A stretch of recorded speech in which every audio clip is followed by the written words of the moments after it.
चलिए प्यारे बच्चों, कैसे हो? आशा करता हूँ आप सब लोग बढ़िया होंगे। तो प्यारे बच्चों, मेरा वॉइस अच्छा आ रहा है कि नहीं बताइए, तो फटाफट कमेंट करिए। तो मेरा वॉइस अच्छा आ रहा है? बहुत अच्छा है, चलिए ठीक है। तो चलेगा, आज हमारा क्लास से प्यारे बच्चों हमारा बायोलॉजी का जो चैप्टर नंबर 2 का लाए। क्या चैप्टर नंबर 2 है? पुष्प पादों पे में लैंगिक जनन के बारे में। मतलब कि इसका अर्थ हुआ प्यारे बच्चों, ये सेक्सुअल रिप्रोडक्शन इन और फ्लावरिंग प्लांट के बारे में हम पढ़ने वाले हैं, जो आपके बिहार बोर्ड के लिए बहुत ज़्यादा ही यह इम्पोर्टेंट रहने वाले हैं क्वेश्चन को, ठीक है। तो जल्दी सब लोग जल्दी क्लास को शेयर और लाइक भी फटाफट जल्दी कर दीजिए, ठीक ना। लाइक कर दीजिए। क्लास को स्टार्ट करते हैं। आज चैप्टर नंबर हमारा 2 खत्म होने वाला है इस वीडियो में, ठीक है। तो आपका इस चैप्टर का पूरा वीडियो खत्म होने वाला है। चलिए लगाना है पहला नंबर क्वेश्चन को, और जल्दी सब तैयारी एकदम चैप्टर बाई चैप्टर करते रहिए नए बच्चे लोग। चलिए, वायु परागन किस में नहीं होता है? चलिए बताइए प्यारे बच्चों, सभी बच्चों को लगाना है कि वायु परागन किस में नहीं होता है। क्या घास में, मक्का, गेहूं या सेल्विया में? क्या सेल्विया में किस में नहीं होता? क्या रहा वायु परागन किस में नहीं होता है? तो सभी को बात की याद करना है। जो सेल्विया होता है, क्या सेल्विया नामक पदार्थ होता है, मतलब इसमें क्या नहीं होता है? वायु परागन नहीं पाया जाता है। लेकिन बात करें घास हो गया, मक्का या गेहूं की बात करें, ये सभी में पाया जाता है। अगला क्वेश्चन है सेकंड नंबर क्वेश्चन कि अदरक में कायिक प्रबंधन किसके द्वारा होता है? क्या है? अदरक, मतलब कि अदरक सब जानते हो घर में होते हैं, सभी को पता है। लेकिन इसमें पता नहीं कि कौन से कायिक प्रबंधन पाए जाते हैं, लेकिन हमको इसमें एकदम मतलब कि जानना है। तो याद रखना है राइजोम। क्या है? राइजोम नामक कायिक प्रबंधन पाया जाता है, ठीक है। याद हुआ? अदरक में राइजोम नामक कायिक प्रबंधन पाया जाता है, ठीक है। चलिए अगला क्वेश्चन है थर्ड नंबर से बच्चे लगाइए कि निम्न से कौन सा फल कूट फल है? मतलब प्यारे बच्चे, सभी बच्चे लगाए तो कूट फल कौन से फल को नाम जाना जाता है? कूट फल से। ये बिहार बोर्ड के लिए आपके बहुत ज़्यादा इंपॉर्टेंट क्वेश्चन रहने वाला है। तब बताइएगा कौन से जो है फल कूट फल है। क्या हमारा आम होगा, नींबू या धान या सेब के नाम से बोलते हैं? कूट फल मतलब कि सेब में रखा जाता है कूट में, याद रखना है। सेब हमारा प्यार बच्चों कोट में रखा है था, मतलब कि ये कोट फल कौन हो जाएगा? तो हमारा सेब हो जाएगा। ऑप्शन नंबर डी होगा। और अगला क्वेश्चन है चौथा नंबर से चले गए कि एंटरट्राप से बिजार्ड होता है। एंटरट्राप से बिजार्ड होता है, क्या सीधा होता है, ये उल्टा, गोला या वक्र होता है? तो ध्यान रखना है कि क्या है, एंटरट्राप से जो बिजार्ड होता है यह एक प्रकार का उल्टा यानी कि उल्टे तरह से पाया जाता है। मतलब इसका आंसर बी होगा, यानी कि एनाट्राप्स बिजार्ड होता है, यह उल्टा पे रहता है, ठीक ना। चलिए 5 नंबर से वो चलेगा। और फटाफट हम एक बार प्यार से प्यार बच्चों लाइक और एक बार हम सब्सक्राइब हम प्यार से करी। तो अगर मन नहीं कर रहा है प्यार बच्चों सब्सक्राइब करना है तो नहीं करना है, ठीक है। आपको कोई ज़बरदस्ती नहीं है। 5 नंबर क्वेश्चन, गेहूं में परागन किसके द्वारा होता है? क्या प्यार बच्चों? गेहूं में परागन किसके द्वारा होता है? ऑप्शन है वायु, कीट या पक्षी या मनुष्य में। क्या है? गेहूं परागन की बात कर रहा है, सभी ज्ञात का है। मतलब इसमें कौन सी परागन पाया जाता है? गेहूं की बात करें तो गेहूं में हवा, मतलब बोली तो वायु, वायु मतलब वायु में क्या होता है? परागन पाया जाता है। इसका आंसर ऑप्शन नंबर ए होगा। मतलब हवा में गेहूं पाया जाता है, ठीक है। हवा के बस उसका निषेचन होता है। और अगला क्वेश्चन 6 नंबर क्वेश्चन के बिजार्ड के विकसित होकर क्या बनता है? जब किसी भी बीज को, मतलब कि जो बीज को बोलते हैं क्या, बिजार्ड, उसके विकसित मतलब होता है फटने से बनता है। क्या बनता है? क्या फल, फूट या बीज बनता है या बीज पत्र बनता है? तो याद रखना है जो बिजार्ड विकसित होकर यह बनता है बीज, बीज का निर्माण करता है। ऑप्शन नंबर हमारा द करेक्ट आंसर सी हो जाएगा। 7 नंबर से मेरे प्यार बच्चों और लाडलों लोग बताइएगा क्या है? एनोमोफिलिया में परागन किसके द्वारा होता है? एनोमोफिलिया में प्यार बच्चों परागन किसके द्वारा होता है?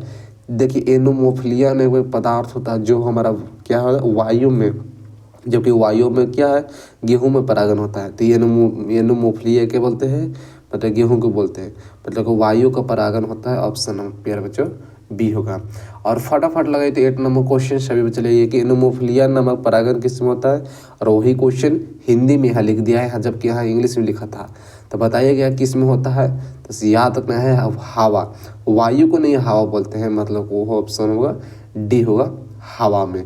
और अगला क्वेश्चन 9th नंबर सही बच्चे के आंसर आना चाहिए कि क्या इंटोमोफिली में परागन किसके द्वारा होता है? और सभी बच्चे के आंसर आना चाहिए कि एंडोमोर्फिली में परागण किसके द्वारा होता है, क्या जल में, कीट में, जानवर या वायु में। एंडोमोर्फिली में परागण, यह बात को याद रखना है। तो हमारा कीट जानते हो, कीट पतंग, मतलब ऑप्शन बी होगा, कीट में पाया जाता है, ठीक ना। और ये बात को याद रखना है। और 10th नंबर क्वेश्चन सभी के लगाना है, ठीक है। 10th नंबर क्वेश्चन है कि यह एंडोमोर्फिली नामक परागण किसके द्वारा होता है। बार बार वही क्वेश्चन पूछ रहा है, तो बिना देखने मानना क्या है, ऑप्शन नंबर डी हो, कीट में, मतलब कीड़ा में पाया जाता है एंडोमोर्फिली नामक परागण होता है। चलिए अगला क्वेश्चन है, और 11 नंबर सही बच्चे के आंसर आना चाहिए।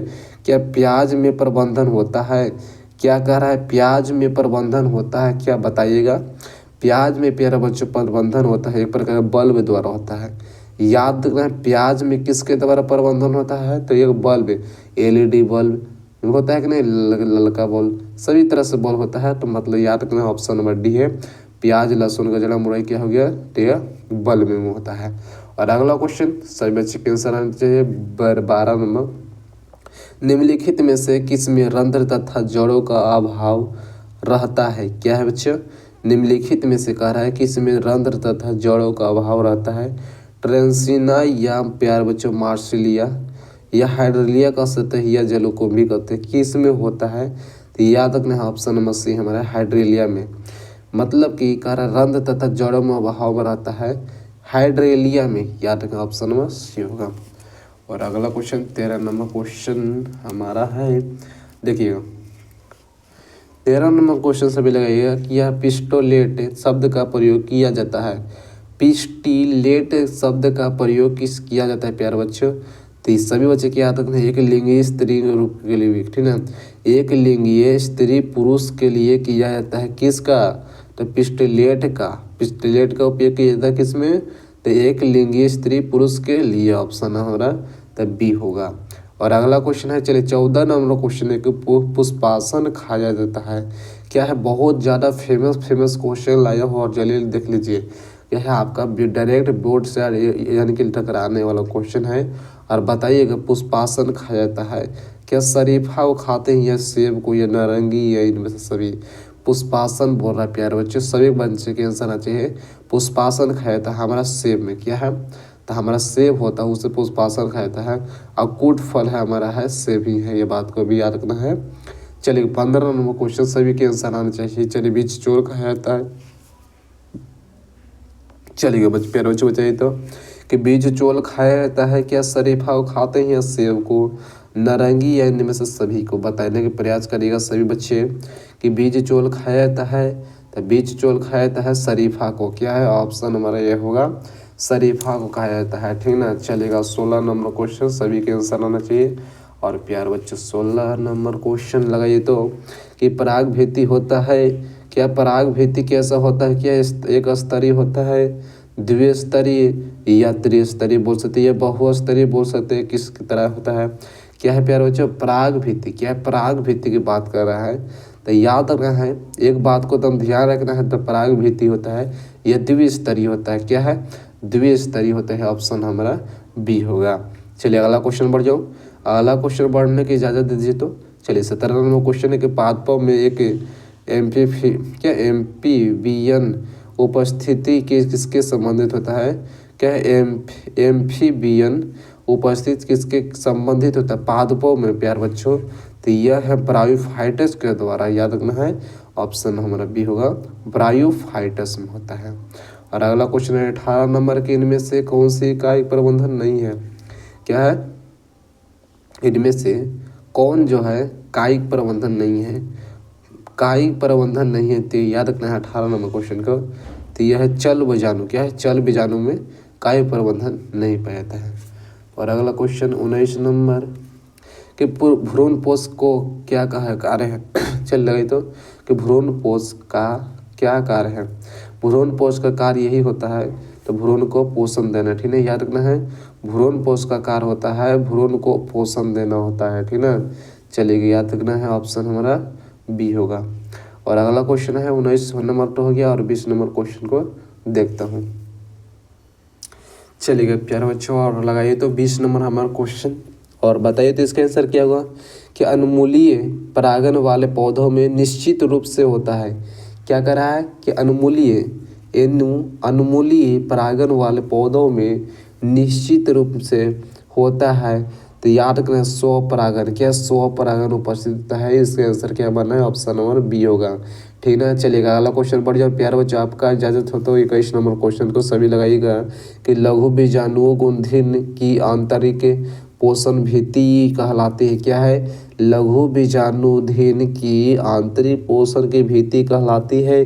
तो बात को एकदम ये कि कान खोल कर सुन लीजिए, इसका कहलाता है, क्या कहलाता है कि टेम्पिटम के नाम से, टेम्पिटम के नाम से जाना था। किसको, तो लघु बीजाणुधीन को। ठीक ना, इसका आंसर याद रखना, ऑप्शन हमारा सी होगा। ठीक ना, अगला क्वेश्चन बढ़ जाओ और सभी बच्चे के आंसर आना चाहिए। चलिए 22 के आंसर अलग है तो, क्योंकि 20 क्वेश्चन हम करा दिए प्यारे बच्चों। और बताइएगा कि आपका 20 क्वेश्चन में से कितना ऑब्जेक्टिव सही हुआ और कमेंट करके जरूर बताइएगा। ठीक है, एकदम प्यारा बच्चे सब लोग एकदम फटाफट कमेंट करिए। तो कमेंट करिए, कुछ भी लिखे लेकिन कमेंट जरूर करिएगा। जितने भी मेरे बहना लोग देख रहे हैं या भाई लोग देख रहे हैं सभी के लिए कह रहा हूँ। ठीक ना, जितने भी देख रहे हैं सभी के लिए एक बार एकदम रिक्वेस्ट है प्यारे बच्चों, एक बार कमेंट जरूर करिएगा। चलिए अगला क्वेश्चन है और 22 नंबर है क्वेश्चन की स्त्री दल चक्र पुष्पों में बना है। स्त्री दल चक्र पुष्पों में बनता है। तो सही की याद रखना है, यह क्या है, अस्टिगामा और बोली तो स्टाइल ओवरी ये पूरी सभी मतलब बोलता है कि स्त्री दल चक्र पुष्पों में बनता है, सभी बनता है। क्या है, देखिए इसमें सिस्टकामा का भी निर्माण होता है और स्टाइल का भी निर्माण होता है, ओवरी का भी निर्माण होता है। मतलब प्यारे बच्चे सभी के इसमें निर्माण के कारण बनता है, मतलब हमारा डी नंबर सही हो जाएगा। और चलिएगा 23 नंबर क्वेश्चन और सभी के आंसर आना चाहिए इसका 23 नंबर क्वेश्चन का। और बताया गया है कि गैमेटस का युग्मक को कहते हैं। क्या प्यारे बच्चों, गैमेटस की युग्मक को कहते हैं। और 23 के आंसर सभी मुझे लगे तो गैमेटस के युग्मक को कहते हैं। क्या परागन बोलते हैं या सेनेगेमी बोलते हैं, या प्यारा बच्चों पार्थजेनेसिस बोलते हैं या स्टोरोजेनेसिस बोलते हैं। तो ध्यान रखना है 23 नंबर क्वेश्चन के क्या गैमेटस के जो बोलते हैं सिनगेमी बोलते हैं, सिनगेमी के नाम से बोला जाता है। यह बात कर रहा है, ऑप्शन हमारा बी होगा। चलिए 24 के आंसर लगाए थे प्यारे बच्चों, कितना आपका सही हो रहा है जल्दी बताइए तो, कितना जल्दी गलत हो रहा है कितना सही हो रहा है, आपका कमेंट जरूर आना चाहिए। ठीक है, और लगाइएगा कि भ्रूणपोष की उत्पत्ति किसके होती है, किसमें होता किससे होता है। ठीक बताइए ना कि भ्रूणपोष की उत्पत्ति किससे होती है। क्या है, भ्रूणपोष की उत्पत्ति किससे होता है, तो सभी की याद रखना है गुरु बीजाणु के कारण होता है। क्या है, तो गुरु बीजाणु के कारण किसका निर्माण होता है, तो भ्रूणपोष की उत्पत्ति होती है गुरु बीजाणु के कारण। मतलब ऑप्शन हमारा करेक्ट आंसर तो मारना है प्यारे बच्चों, डी नंबर हो जाएगा। ठीक ना, चलेगा 25 नंबर क्वेश्चन की चिड़ियों के द्वारा परागण कहलाता है। और सभी बच्चे के आंसर लगाना चाहिए कि चिड़ियों के द्वारा परागण क्या कहलाता है, किस नाम से जानते हैं। तो यार भैया लोग मेरे बहना लोग बताइएगा, चिड़ियों को परागण होता है मीर। क्या मीर में कोफिली नामक होता है। ऑप्शन में क्या होगा, तो बी होगा। और अगला क्वेश्चन है और 25-26 नंबर क्वेश्चन सभी के आंसर आइए तो लगाइए इसका आंसर क्या होगा। चलेगा 26 नंबर क्वेश्चन सभी बच्चे लगाइए तो क्या होगा इसका आंसर। कह रहा है परागण का वृक्ष चोल बना होता है। क्या है मेरे प्यारे साथियों, कह रहा है परागण क्या है, परागण का वृक्ष चोल बना होता है, वृक्ष चोल बनाता है। तो याद रखना है अस्पोरोलाइसोलोजिस के क्या अस्पोरोसेलुलोज से बनता है। ऑप्शन नंबर क्या होगा, सी नंबर होगा। अगला क्वेश्चन है कि क्रमिक विकास में योगदान है। क्या मेरे प्यारे साथियों बताइए तो क्रमिक विकास में योगदान क्या होता है। क्रमिक विकास में योगदान किसका होता है, तो यह है पर परागण का। याद रखना ऑप्शन नंबर बी होगा, पर परागण का योगदान होता है। चलिए अगला क्वेश्चन है और सभी के आंसर आना चाहिए 28 नंबर के निम्न से किस में जल परागण होता है। चलेगा और बताइएगा जल्दी फटाफट, क्लास को शेयर भी लाइक करते रहिएगा। और अभी तक प्यारे बच्चों सब्सक्राइब नहीं किए, एक भी बच्चे नहीं, आपसे रिक्वेस्ट है प्यारे बच्चों के एक बार जल्दी सब्सक्राइब करते रहिएगा। ठीक ना, सब्सक्राइब कर दीजिएगा अगर वीडियो अच्छा लगे तो। चलिए लगाइएगा निम्नलिखित में से किस में जल परागण होता है। तो यह जल परागण की बात कर रहे हैं हाइड्रेलिया में, हाइड्रेलिया नामक पदार्थ में जल परागण होता है, यह बात को याद रखना है। तो बताइएगा तो जल परागण किस में होता है, तो हाइड्रेलिया में। चलिएगा 29 नंबर क्वेश्चन है कि किस में कृत्रिम बीज का निर्माण किया जाता है। क्या है, किसमें कृत्रिम बीज का निर्माण किया जाता है? बताइए तो क्या है, कायिक भ्रूण या बहुभ्रूण होता है, या ये दोनों होगा? बताइए तो किसमें कृत्रिम बीज का निर्माण होता है? कृत्रिम बीज का निर्माण होता है। कृत्रिम की बात करेगा तो कायिक भ्रूण होगा। क्या होगा? कायिक भ्रूण होगा। ऑप्शन मानना है 3 नंबर होगा, ठीक ना। याद रखना है कृत्रिम भ्रूण बोला ना तो कायिक भ्रूण होगा, ठीक ना। चलेगा अगला क्वेश्चन 30 नंबर सभी के आंसर आना चाहिए कि भ्रूण कोश की सेंट्रल कोशिका है। क्या है साथियों, मेरे प्यारे बच्चों या बहना लोग सभी बताइएगा कि भ्रूण कोश की सेंट्रल कोशिका होती है। सेंट्रल कोशिका होता है भ्रूण कोश की, या द्वितीय केंद्र की तरह होता है। क्या है? तो द्वितीय केंद्र की तरह होता है। इसका आंसर क्या मानना है? तो हमारा ये बी हो जाएगा, ठीक ना। और चलिए मेरे साथियों, और अगले वीडियो के साथ मिलता हूँ, क्योंकि आपका 30 ऑब्जेक्टिव इस चैप्टर का आपके लिए बहुत ज़्यादा इम्पोर्टेंट है। और अगले क्वेश्चन प्यारे बच्चों आपको पूरा इस चैप्टर का ऑब्जेक्टिव कराऊंगा। और एक मेरा और वीडियो देख लीजिए, जो आपका वीडियो स्क्रॉल होगा वही वीडियो को टैग कर दीजिएगा, ठीक है। और चलिए मिलते हैं, और दूसरा का वीडियो भी देख लीजिएगा, इस चैप्टर का रिलेटेड है। मिलते हैं अगले वीडियो के साथ। Thank you.